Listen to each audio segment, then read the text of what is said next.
शायद इको एक ग्रंथ धन गुरु ग्रंथ साहब जी महाराज ने जिन्होंने कुछ इंसाफ रावण नाल कीता, वरना किसी ने भी नहीं किया। भारत के सारे रावण नूं दुष्ट कहते हैं, सारे उसनूं जालम कहते हैं। गुरु अर्जन देव जी महाराज ने इंसाफ किया। इस महापुरुष ने पूर्ण तौर पर जालम नहीं सी, हर ये कोई खूबी नहीं सी, ऐसा नहीं है। हर मनुख दे कुछ गुण आउंदे ने, कुछ अवगुण भी आउंदे ने। तो इस पुरुष दे कुछ गुण भी सन और गुणा दे उत्ते बिल्कुल पर्दा पा दिता जांदा है। कारण हार गया सी विचारा। हारे होए दे नाल कलम दे धनी नहीं चलते, हारे होए दे नाल जबान दे धनी नहीं चलते, हारे होए मनुख दे नाल दिमागी बंदे नहीं चलते होंदे। जो जित जाए वो कालका हो जाती है, वो महाकाली हो जाती है, वो देवी हो जाती है। कि शायद किधरे हार जाए तो फिर डायन है। पुरुष है, जित गया है तो भगवान हो गया है, हार गया है तो शैतान। ये तो जित हार देते खड़ी है, दुनिया जेतू दे पीछे चल रही है। ये नहीं देखती कि ये जो जित रहा है कौन है, इसको नहीं देखती। जित गया है इस वास्ते भगवान है। राम जित गए सन, रावण हार गए सन। अगर देखा जाए इंसाफ की कसौटी नाल देखोगे, इन्ना कसूर रावण का नहीं है, राम दे भरा दा ही है। उस जमाने च स्वयंवर की प्रथा आम सी, वर चुनना, स्वयंवर। कोई लड़की लड़के दे गल दे माला पा देंदी सी, इनू कहंदे सन स्वयंवर, खुद वर चुन लिया। ये समाज ने खुल दी हुई जिस प्रतिष्ठित जिहड़ियां स्त्रियां इतिहास दे बणियां हुई स्वयंवर होया। वैसे सारियां दा सी, एक प्रथा सी जो बाद दे खत्म की गई। इस वास्ते खत्म की गई कि अक्सर लड़की जज्बे के तहत, भावनावां के तहत चोण कर लेंदी सी, रिश्ता निभदा नहीं सी। अगे नौबत तलाक तक पहुंचती सी, बच्चे रुलदे सन। समाज अगे आ गया, स्वयंवर की प्रथा खत्म करनी पई। धार्मिक मुखी अगे आ गए, उन्होंने स्वयंवर की प्रथा को खत्म किया। तो यह स्वरूप नखा वरमाला लक्ष्मण के गल विच पाउण लगी है। लक्ष्मण कहता नहीं, मैं ता जिंदगी कुआरा रहने का प्रण किया है और मैं अपने भरा दे नाल रहना है। तू मेरे भरा नाल गल कर ले। दा मतलब है दूजी तीजी शादी की प्रथा सी उस जमाने च, क्योंकि राम दे नाल ते सीता सी। फिर भी लक्ष्मण कहता है मेरे भरा नाल गल कर ले। ये इतिहासक पहलू ने, ये इतिहास है। राम दे पिता दी 4 पत्नियां सन, दशरथ दी ये प्रथा सी। तो मेरे भरा नाल गल कर ले। दोवें सुनखे सन, दोवां दा रंग रूप महान सी, दोवां दा तन प्रभावित करदा सी।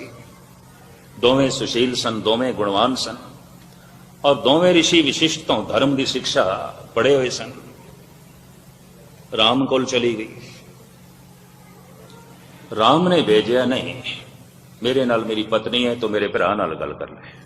गुस्से च आके लक्ष्मण ने नक कट दी। हुण किसी स्त्री की नक कट देनी, ये सारी जिंदगी लिए उसनों मुथाज कर देना है, करूप कर देना है। ये पहल लक्ष्मण तो हुई है, रावण तो नहीं हुई। किसी आम साधारण मनुख के भैन दे नाल इस तरह का व्यवहार होवे, शायद वह भी बदले की भावना च आ जाएगा। पर वो तो राजे की भैन सी, रावण की, लंकेश की, बड़ा शक्तिशाली, बड़ा ताकतवर। महाराज की बाणी कहती है, चंद सूरज जाके तपद रसोई। अज सूरज दियां किरणां नाल चुल्हे जलन लगे ने, पर रावण के जमाने च उदों इस तरह सी। चंद सूरज जाके तपत रसोई, रसोई दे चुल्हे जलते सन सूरज दियां किरणां नाल, लकड़ां नहीं बलदियां सन। पता नहीं किस ढंग नाल उसने चुल्हे बनाए। उस जमाने सौर ऊर्जा, सूरज की रोशनी, सूरज की अग्नि तो कम लिया इस रावण ने। इसका मतलब है लंका इतनी उन्नत सी, रावण इतना अगे वध गया सी। और उसने महल दे उत्ते सोना चाड़िया होया सी, कहंदे सोने की लंका। शिव जी का उपासक सी पक्का। चारे वेद उसनों जबानी कंठ सन और बिना मन की इकाग्रता तो कंठ नहीं हो सकते। कई लोग मेरे को पूछते हैं ਗਿਆਨੀ ਜੀ ਕੋਈ ਖੁਰਾਕ ਐਸੀ ਹੋਵੇ ਜਿਹਦੇ ਨਾਲ ਬਾਣੀ ਕੰਠ ਹੋਵੇ? ਮੈਂ ਕਿਹਾ ਕੋਈ ਖੁਰਾਕ ਨਹੀਂ ਹੈ, ਮਨ ਦੀ ਇਕਾਗਰਤਾ ਨਾਲ ਕੰਠ ਹੁੰਦੀ ਹੈ, ਕਿਸੇ ਖੁਰਾਕ ਨਾਲ ਨਹੀਂ ਹੁੰਦੀ। ਹੋ ਸਕਦਾ ਹੈ ਕੋਈ ਡਾਕਟਰ ਮੇਰੇ ਨਾਲ ਸਹਿਮਤ ਹੋਵੇ, ਭਾਵੇਂ ਨਾ ਹੋਵੇ, ਉਹ ਗੱਲ ਵੱਖਰੀ। ਯਾਦਾਸ਼ਤ ਸ਼ਕਤੀ ਦਾ ਤਾਲੁਕ ਮਨ ਦੀ ਇਕਾਗਰਤਾ ਨਾਲ ਹੈ, ਕਿਸੇ ਵੀ ਖੁਰਾਕ ਨਾਲ ਨਹੀਂ ਹੈ। ਇਹ ਵੀ ਮਹਿਰਜ ਕਰੇ, ਮਨ ਦੀ ਇਕਾਗਰਤਾ ਨਾਲ ਹੈ। ਸਾਰੀ ਜ਼ਿੰਦਗੀ ਜਾਪ ਸਾਹਿਬ ਪੈ ਪੜ੍ਹਦੇ ਨੇ, ਬੁੱਢੇ ਹੋ ਗਏ ਨੇ, ਜ਼ਬਾਨੀ ਕੰਠ ਕੋਈ ਨਹੀਂ। ਉਹਨੂੰ ਚਾਰੇ ਵੇਦ ਜ਼ਬਾਨੀ ਕੰਠ ਸਨ, ਜ਼ਬਾਨੀ ਪਾਠ ਕਰਦਾ ਸੀ ਰਾਵਣ। ਇਹਦਾ ਮਤਲਬ ਹੈ ਬਿਨਾਂ ਮਨ ਦੀ ਇਕਾਗਰਤਾ ਤੋਂ ਇਹ ਨਹੀਂ ਹੋ ਸਕਦਾ, ਉਹਦਾ ਮਨ ਇਕਾਗਰ ਸੀ। शिव जी का उपासक से और मामूली उपासक नहीं सी। एक दिन उसने कह दिता, ऐ भगवन, इस सिर दे ते आशीर्वाद का हाथ रखो, नहीं तो इस शीश की मैनू लोड़ नहीं है। शीश कट के अगों रख दिता है। गुरु गोबिंद सिंह जी महाराज ने 5 सिरां की मंग की है, और जैसे मंग की अद्धे तो उंज भज गए सन भी ये गुरु नूं की हो गया। अद्धियां दे च अद्धे माता जी कोल चले गए भी लाल जी नूं की हो गया, सिर मंगण लग पैन बंदियां दे। और जेड़े उत्थे बैठे हुए सन, सहमे हुए सन, ये तो खुशकिस्मती 5 तैयार हो गए वारी वारी। पर सतगुरु ने मंग की है, तां शिव जी ने मंग नहीं की थी। राम शीस जो है, रावण शीस वेट करता है। हद हो गई, इन्ना प्यार शिव जी नाल, इतना कुर्बान जा रहा है शिव जी तो, इतना सदके जा रहा है, और इतनी उसकी भक्ति। शीस कट के अगों रखता है। धन गुरु अर्जन देव जी महाराज उसके इस त्याग नूं, इस बलिदान नूं अपनियां 2 पंक्तियां दे बयान करते हैं। चौबोले महला 5वां, सम्मन जो इस प्रेम की, दम के होती साठ, रावण होते सो रंक ने, जिन सिर दीने काट। ऐ धन संपदा दे मालिक, जी प्रेम दा सौदा, आशीर्वाद दा सौदा माया दी दमड़ियां नाल आउंदा, तो रावण कोई भिखारी नहीं सी, राजा सी। अथाह सोना रख के आशीर्वाद ले सकदा सी, पर उसने शीस भेंट कीता है। सम्मन जो इस प्रेम की, चौबोले मल्ला 5वां, ये बाणी है, उस बाणी का नाम है चौबोले। सम्मन जो इस प्रेम की, दम के होती साठ, रावण होते सो रंक ने, जिन सिर दीने काट। रावण कोई भिखारी नहीं सी, उन्हें अपना शीश कट के अगों रखे। उन्होंने पता सी कि रब्बी पुरुषों का आशीर्वाद माया दी दमड़ियां नाल नहीं मिलता। ते जे माया दी दमड़ियां नाल जो आशीर्वाद दे देंदा है, उहदे आशीर्वाद की भी उतनी ही कीमत है जितनी उस माया दी, इस तो ज्यादा कुछ भी नहीं है। ये भी महर्ज करते हैं, वो आशीर्वाद उतना ही है जितनी माया है, बाकी कुछ भी नहीं है, कुछ भी नहीं है। सम्मन जो इस प्रेम के, दम के होती साठ, रावण होते सो रंक ने, जिन सिर दीने काट। हुण शिव जी का आशीर्वाद प्राप्त, 4 वेद जबानी कंठ ने, महाशक्तिशाली है, बड़ा ताकतवर है। हारिया क्यों? हार दा की कारण? कहंदे भिरा बागी हो गया। भिरा ने सारे भेद दस दिते राम नूं, विभीषण। भिरा बागी हो गया, भिरा गद्दार हो गया। जद भी कोई कौम हारदी है, भरावां करके हारदी है। जद भी कोई देश हारदा है, यकीन जानो अपने करके हारदा है। अक्सर सारी दुनिया के इतिहास पढ़ के देख लेना, कोई ना कोई अपने विचों रस्ता दस देंदा है, इंज हो जाता है। हिंदुस्तान दे एक कहावत मशहूर हो गई, घर का बेदी लंका डाले। सारी लंका तबाह हो गई सिर्फ विभीषण करके। रावण हार जाए सवाल ही नहीं पैदा होता। सारे राज दस दिते विभीषण ने रावण, इंज जित सकदा है, तो हो गई जित। मूर्छत होके रावण गिरे है, सैकड़े बाण उसनों शरीर दे लगे ने, खून वग रहा है। कहते राम दे मुंहों आह निकल गई जैसे पश्चाताप, और पता उसने लक्ष्मण नूं की आख्या, लक्ष्मण एक बहुत कीमती मनुख उसनों असीं जमीन ते गिरा दिता है। मैं थोड़े सामने इतिहास के पन्ने पे रखदा, ऐ लक्ष्मण एक बहुत कीमती मनुख असीं जमीन ते गिरा दिता है, और इस दे आखिरी प्राण निकलन, ऐ लक्ष्मण तू जा इस दे कोल कोई कीमती ज्ञान की गल सिख लै। मैं ना 10-15 साल देखे ने सिखा ने पता नहीं कितने गिरा दिते मनुख, जिन्हां कोल दिल दिमाग सी, जिन्हां कोल सोच शक्ति सी। किसी ते इल्जाम ला के गिरा दो, किसी नूं गिरा दो। गिराना तो आसान है। एक दरख्त नूं पैदा करने दे फुल फल तक अपनाने दे 35-40 साल लग जाते हैं, उन्होंने कटद्या कितनी देर लगती है। गंडेंदियां 6 माह, तुणेंदियां 1 खिन। राम कहते ने लक्ष्मण एक बहुत कीमती मनुख जमीन ते गिर गया है,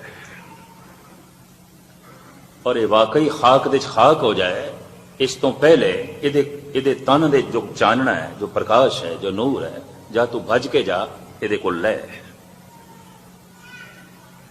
हुण जिस नाल इतना वड्डा युद्ध होया होवे और रावण की पवित्रता दे उत्ते एक भी धब्बा नहीं है, सीता नूं उसने सिर्फ कैद रखे है, अपने महलों दे कैद नहीं रखिया, अशोक वाटिका दे अपने महलों तो बहुत दूर बाहर। ये उसके उच्चे इखलाक की निशानी, इसके ब्राह्मण होने की निशानी। चुक के क्यों ले आया? उन्हें ऐलानिया किया सी ते मेरी भैन की नक नहीं कट्टी, मेरी नक कट्टी गई है, तो मैं हुण राम की नक कटांगा। किसी की पत्नी चुक के लियाना, अगले की नक कटनी, और की इस तरह की गल। और लाला दौलत राय कहता है इस बहुत वड्डी जंग भयंकर युद्ध का कारण 2 इस्त्रियां ने, एक स्वरूप नखा एक सीता, इन्हां दोवां नूं एक पासे करदे युद्ध नहीं होना सी, ये जंग नहीं होना सी। राम नूं कोई लोड़ नहीं सी रावण नाल लड़न दी, ते रावण कोई दुष्ट नहीं सी, इस वास्ते दुष्ट हो गया, सीता नूं चुक ले गया। कोई ये नहीं कहता लक्ष्मण ने की कीता, एक स्त्री की नक कट्टी, क्या वो इस इल्जाम दे च नहीं आउंदा जिहड़ा इल्जाम रावण ते लाया जा रहा है? पर वो तो जित गया है, जितया भगवान हो जाता, हारिया शैतान हो जाता है, और की ये तो साफ है। जितया भगवान हो जाता है, हारिया शैतान हो जाता है। और जिते होए दे नाल कलम दे धनी तुलसी जैसे, कलम दे धनी, दिमाग दे धनी, जबान दे धनी चल पैंदे ने, हारे होए दे नाल कोई नहीं चलता। हारे को हरि नाम। तो मैं अर्ज करा, हार गया रावण, कौन साथ दे? कलम दे धनी, दिमाग दे धनी, जबान दे धनी, सोचण वाले, दार्शनिक, फिलोसफर, चिंतक, कवि सब हट गए। किसी ने इसके हक च नहीं लिखा दुष्ट है, शैतान है। पर सोचना चाहिए इसने क्यों किया? इसकी भैन की भी तो नक कट्टी है, तो नक कट्टण वाला कौन है? अगर सीता नूं चुक के लियाण वाला शैतान है, तो नक कट्टण वाला कौन है? और वो भी किसी स्त्री की अबला दी, और वो भी कोई बहुत बड़ा कसूर नहीं, कोई कसूर नहीं। उस जमाने की प्रथा सी, उस जमाने का रिवाज सी स्वयंवर का।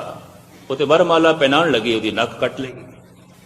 ये तो बहुत बड़ा द्रोह है, ये तो बहुत बड़ा जुल्म है। पर नहीं आखांगे जालिम, क्योंकि जित गए ने। जो जित जाए वो भगवान हो जाता है, जो हार जाए वो शैतान हो जाता है।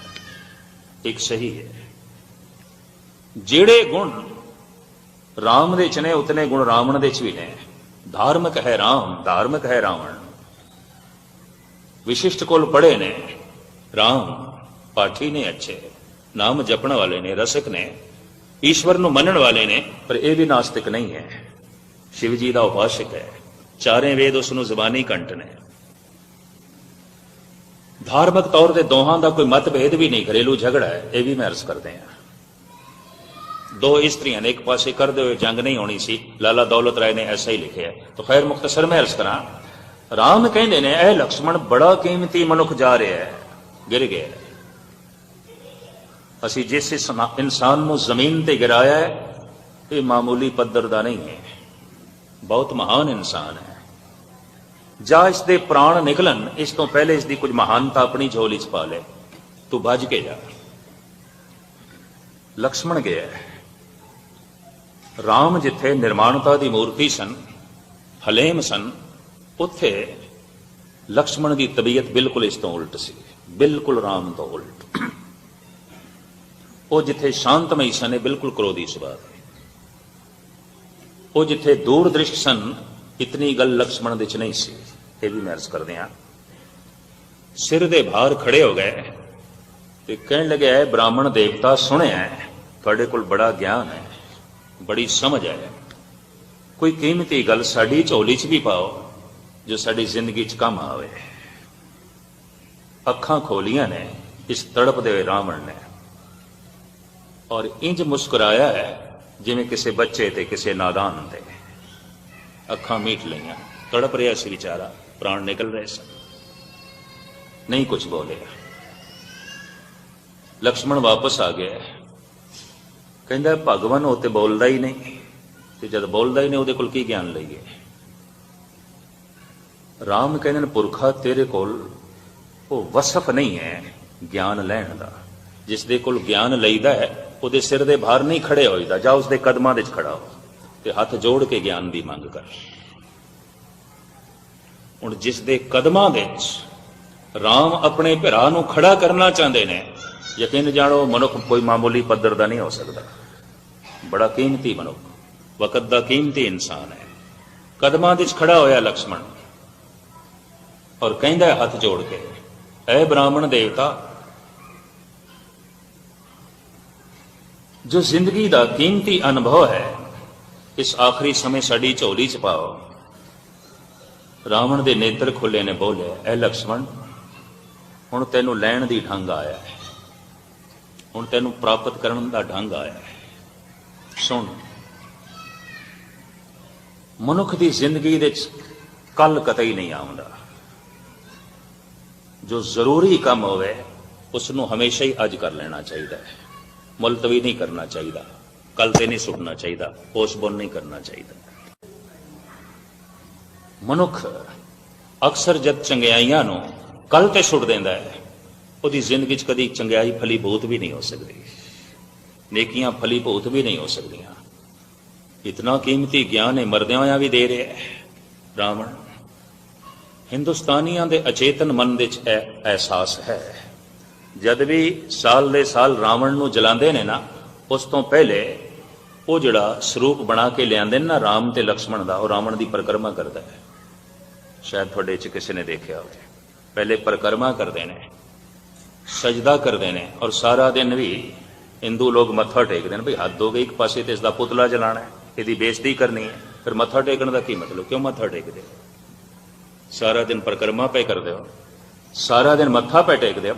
ਅਚੇਤਨ ਮਨ ਦੇ ਵਿੱਚ ਇਹ ਖਿਆਲ ਹੈ ਕਿ ਬੰਦਾ ਤੇ ਭਗਵਾਨ ਦੀ ਤਰ੍ਹਾਂ ਸੀ, ਫਿਰ ਇਤਨੀ ਬੇਇੱਜ਼ਤੀ ਕਿਉਂ ਕਰ ਰਹੇ ਹੋ? ਸਾਲ ਦੇ ਸਾਲ ਉਸ ਨੂੰ ਜਲਾ ਕਿਉਂ ਰਹੇ ਹੋ, ਫੂਕ ਕਿਉਂ ਰਹੇ ਹੋ, ਉਹਦਾ ਪੁਤਲਾ ਕਿਉਂ ਜਲਾ ਰਹੇ ਹੋ?